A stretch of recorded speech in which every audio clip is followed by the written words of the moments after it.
ವಿಶೇಷ ಚೇತನರ ವಾರ್ತೆಗೆ ಸ್ವಾಗತ. ನೆರೆಯ ಆಂಧ್ರ ಪ್ರದೇಶದಿಂದ ಗೌರವಧನ ಕಾರ್ಯಕರ್ತರಿಗೆ ಸಂಬಂಧಪಟ್ಟ ಒಂದು ಸುದ್ದಿ ಬರ್ತಾ ಇದೆ ಸ್ನೇಹಿತರೆ, ಅದನ್ನು ನಿಮಗೆ ತಿಳಿಸ್ತಾ ಹೋಗ್ತೀನಿ. ನಮ್ಮ ಚಾನಲ್ ಹೊಸದಾಗಿ ಭೇಟಿ ಕೊಟ್ಟಿರೋರು ದಯವಿಟ್ಟು ಚಾನಲನ್ನು ಸಬ್ಸ್ಕ್ರೈಬ್ ಮಾಡಿಕೊಂಡು ವಿಡಿಯೋವನ್ನು ಲೈಕ್ ಮಾಡಿ. ಪ್ರತಿದಿನ ವಿಶೇಷ ಚೇತನರ ವಾರ್ತೆಯನ್ನು ತಪ್ಪದೇ ವೀಕ್ಷಿಸಿ.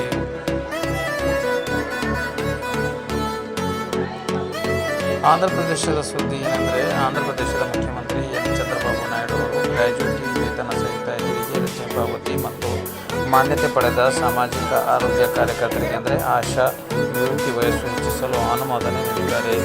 ಜನರು ಮತ್ತು ಆರೋಗ್ಯ ವ್ಯವಸ್ಥೆ ನಡುವೆ ಪ್ರಮುಖ ಕೊಂಡಿಯಾಗಿ ಸೇವೆ ಸಲ್ಲಿಸುವ ಆಶಾ ಕಾರ್ಯಕರ್ತರಿಗೆ ಗ್ರ್ಯಾಚ್ಯುಟಿ ಪಾವತಿಯನ್ನು ಖಚಿತಪಡಿಸಿಕೊಳ್ಳುವಂತೆ ಮುಖ್ಯಮಂತ್ರಿ ಅಧಿಕಾರಿಗಳಿಗೆ ನಿರ್ದೇಶನ ನೀಡಿದ್ದಾರೆ.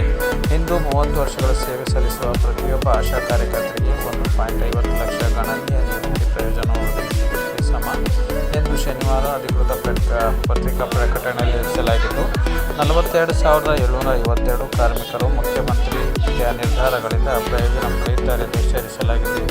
ಅರ್ಹ ಆರೋಗ್ಯ ಕಾರ್ಯಕರ್ತರ ಮೊದಲ 2 ಹೆರಿಗೆಗಳಿಗೆ 180 ದಿನಗಳ ವೇತನ ಸಹಿತ ಹೆರಿಗೆ ರಜೆಯನ್ನು ವಿಸ್ತರಿಸಲು ಅವರು ಅನುಮೋದನೆ ನೀಡಿದ್ದಾರೆ. ಇದಲ್ಲದೆ ಆಶಾ ಕಾರ್ಯಕರ್ತರ ನಿವೃತ್ತಿ ವಯಸ್ಸನ್ನು 60ರಿಂದ 62ಕ್ಕೆ ಹೆಚ್ಚಿಸಿದ್ದಾರೆ ಎಂದು ಪತ್ರಿಕಾ ಪ್ರಕಟಣೆಯಲ್ಲಿ ಸೇರಿಸಲಾಗಿದೆ.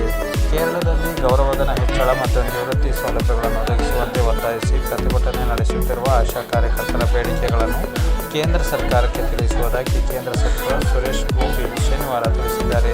ಸಚಿವಾಲಯದ ಮುಂಭಾಗದಲ್ಲಿರುವ ಪ್ರತಿಭಟನಾ ಸ್ಥಳಕ್ಕೆ ಭೇಟಿ ನೀಡಿದ ನಂತರ ಸುದ್ದಿಗಾರರಿಗೆ ಮಾತನಾಡಿದ ಕೇಂದ್ರ ಪೆಟ್ರೋಲಿಯಂ, ನೈಸರ್ಗಿಕ ಅನಿಲ ಮತ್ತು ಪ್ರವಾಸೋದ್ಯಮ ರಾಜ್ಯ ಸಚಿವ ಗೋಪಿ, ಆಶಾ ಕಾರ್ಯಕರ್ತರ ಆಂದೋಲನವನ್ನು ದುರ್ಬಲಗೊಳಿಸಬಾರದು ಎಂದು ಹೇಳಿದರು.